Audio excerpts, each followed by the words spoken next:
2024 is coming to an end, and so is Season 4 of GFrom Reviews. Man, this year went by so quickly. This channel kept me busy. I uploaded 12 reviews and also did an insanely long level ranking of Tomb Raider Trilogy Remastered. As usual, I couldn't have done it without the amazing help of my friend Allison, creator of my theme song. Not only did she do an incredible job looking over my scripts and making funny suggestions, but she also helped me produce 3 short parody songs. I love working on silly stuff like that. So once again, I want to thank you, Allison, for all your hard work this year. It means the world to me. Not counting the remastered trilogy, I covered a total of 14 games this season, 2 of which I already reviewed on the first run of my show between 2009 and 2011. I reviewed 2 Tekken games, 2 Oddworld games, 2 football games, 2 Jak and Daxter games, 3 Tomb Raider games, and 3 Sonic the Hedgehog games. The lineup was heavy on handhelds this time. Like the last 3 years, I want to end Season 4 by ranking all of these titles. As tradition demands it, I'll add some old ass clips of my friends from 2010 for the countdown. That's just how it's done. Here's the usual disclaimer. This list is purely based on my personal enjoyment of these games. The order might change over time, but as of today, this is where I stand. So please join me as I count down my top 14 games of Season 4. Alles Klotz Productions.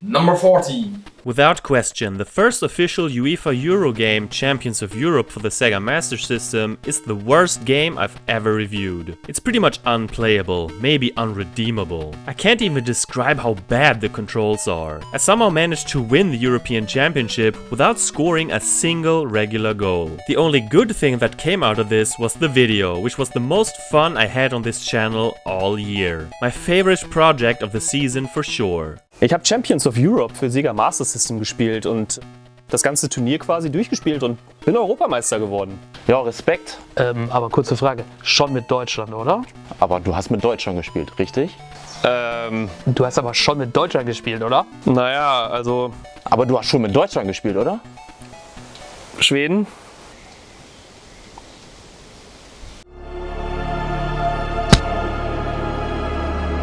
Leider. So, jetzt gibt's die Quittung hier. Nein.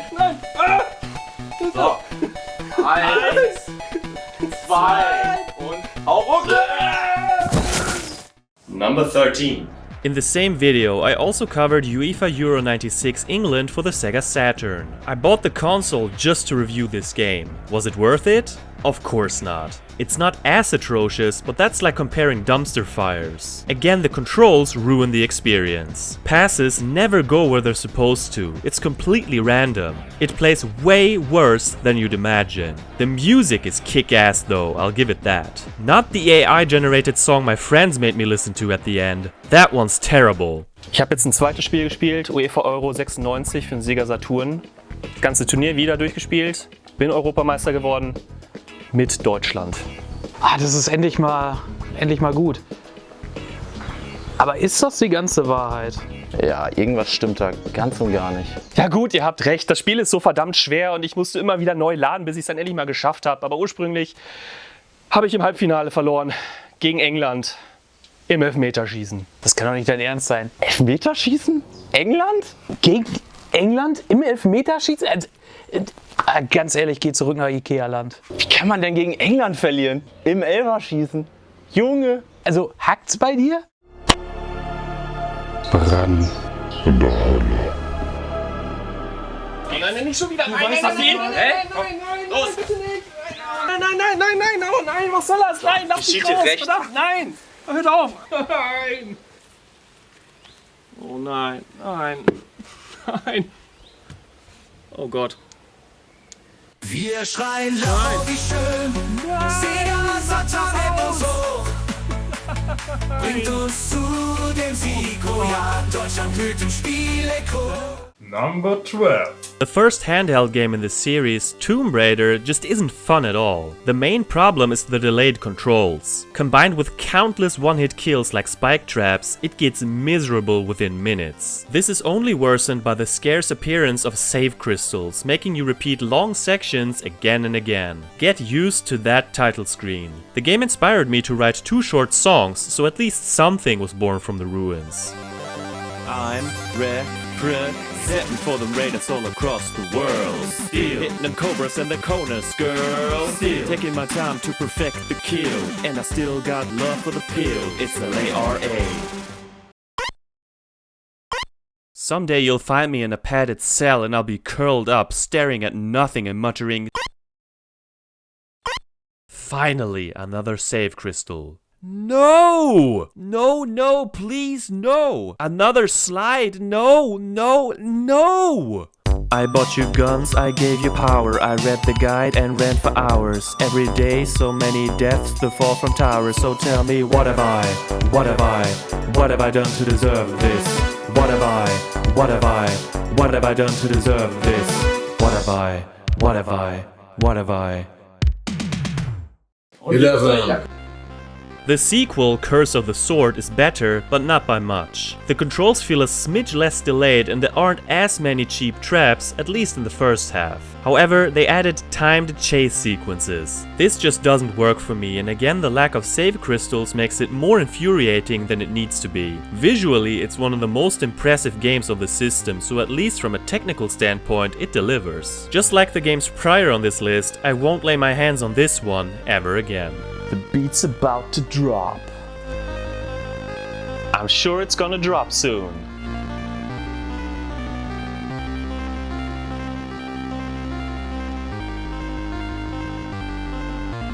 It won't drop, won't it? The beat never drops.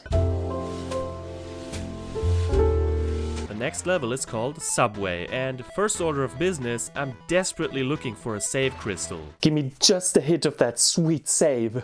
Lara, what the hell are you doing? Oh my god, such a show-off. Let's jump for that ladder. What? No! Oh my god, no, no, no! This can't be happening. Tell me it's a bad dream. I have to start all the way back there? I don't even know what I have to repeat. What have I done to deserve this? Number 10.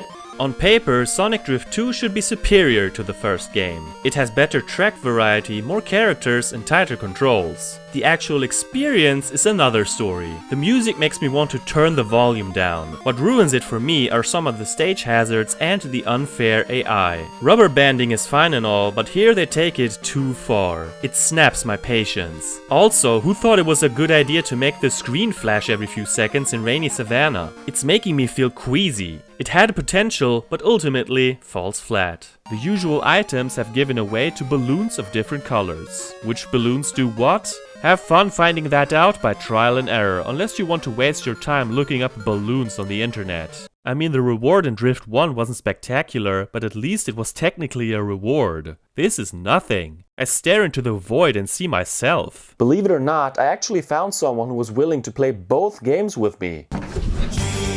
Not you. But let's ask my friend how he liked the experience. So, how did you like these games? Scheiße. Scheiße. Number 9. Sonic Drift might be more bare bones than 2 and the controls aren't as smooth. Overall, it's less irritating though, and I enjoyed it more. That doesn't really say much as it's also very boring. The tracks all feel pretty samey and it loses steam right out of the gate. Especially because I mostly win without fuss, so there's no challenge on either difficulty setting. It's no wonder they initially didn't release this one outside of Japan. It isn't exactly a quality title and you're not missing out if you've never played it before. Hey! Why does Sonic need a car? He's the fastest thing alive. Yeah, exactly. How fair would that be if you just ran past everybody?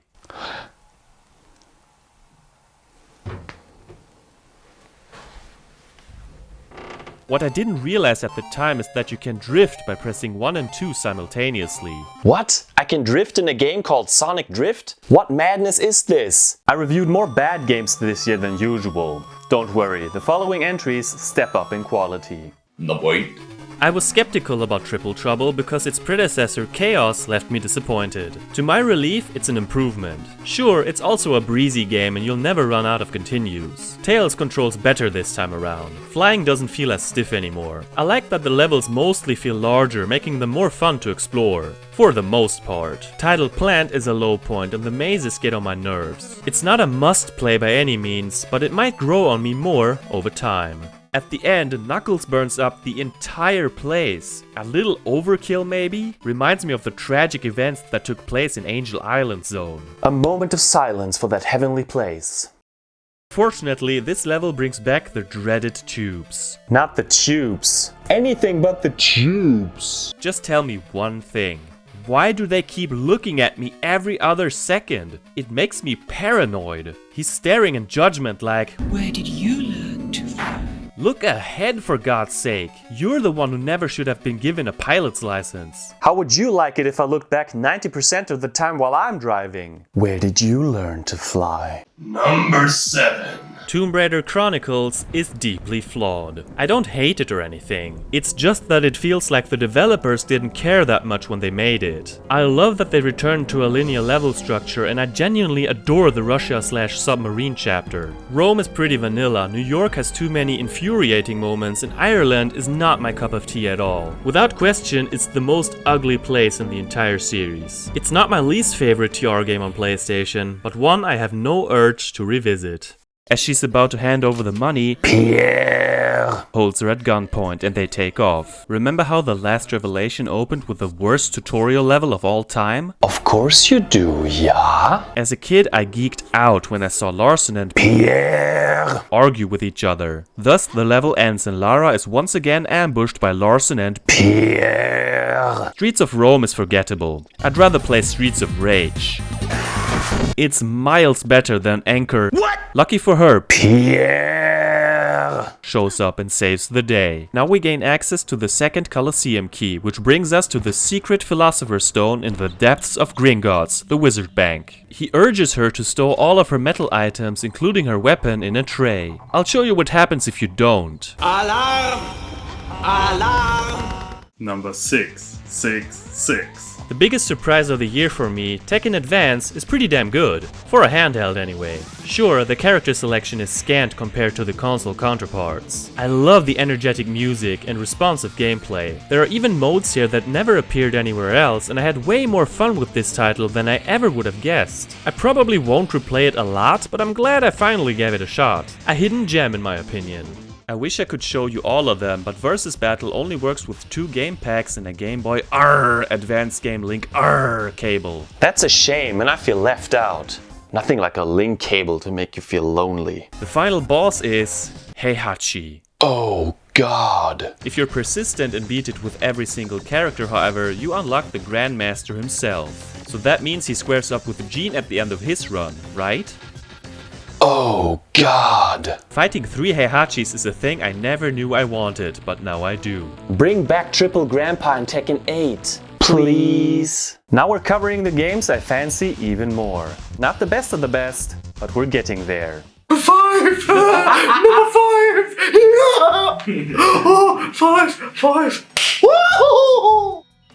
Jak 2 Renegade, as it's called in PAL regions, is a vast departure from its innocent predecessor. This one is edgy and feels more like a cartoony version of GTA 3. Despite its brooding tone, it still has the trademark humor the series is known for. Personally, I didn't think it was as brutally hard as I remembered. What drags it down for me is Haven City itself, because I don't like navigating through it. Still, it's one of the better PS2 titles in my book. Ooh, I like that. Smack that all on the floor. Smack that, give me some more. The dark bomb depletes all of our dark eco, so no, I can't smack that floor no more. They can't aim for shit, but you don't want to get hit.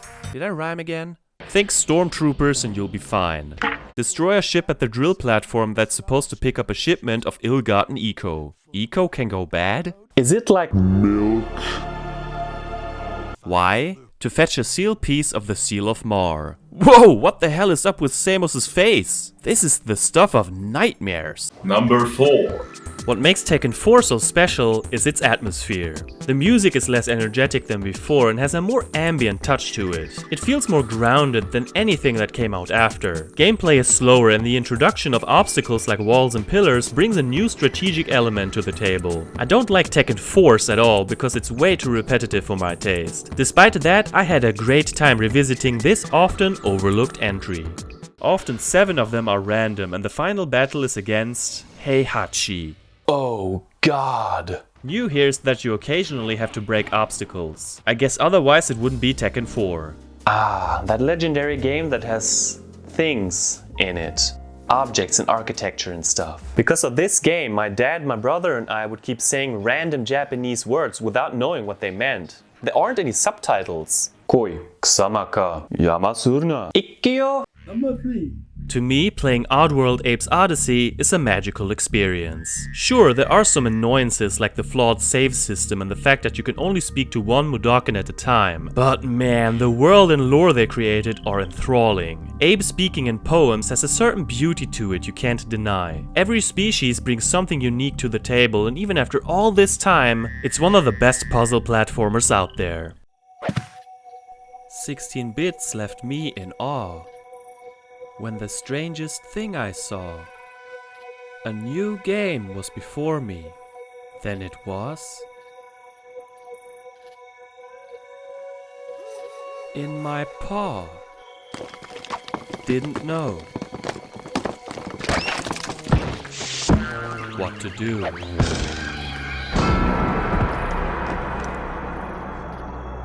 Made my head spin. When my dad came along and put the disc in. Said PS is the future and Oddworld's our quest. He showed me Rupture Farms and later the rest. For side-scrolling games had been sacred once. But that was before PS1 pushed 3D a bunch. Thanks to Abe and his journey, 2 dimensions were blessed. 27 years later, I passed my test.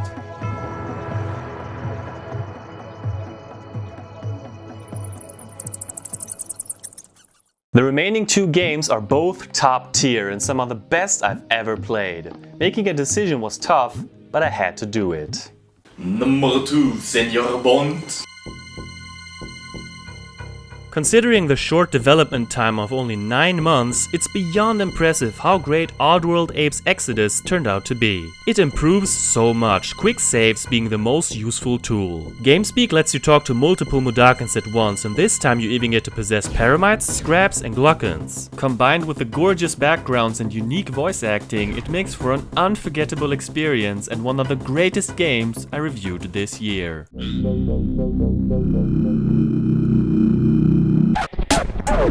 Alright, here, drink this. What is it? Shut up and drink it. No. I said drink it, man. The hell? The hell you trying to do? Get cheap labor. Hey yo, help blind people, the sick who drank brew. Help the depressed, sad, wired and angry too. Save Ape the Mudokan's crew. GFrom Jesus, that's a few. Aw yeah, G-Dog, if only Gluckons knew. But what? I will kill them, G-Dog, they're on alert. Aw, the big bag Gluckon just got a little hurt. That's concerning, bro. Oh dog, is that so? So you'll be stopping me, yeah? I doubt it though. Little softy, what's wrong? Thought it was just for show? When you gonna realize that we fucking need this violence? Stop it.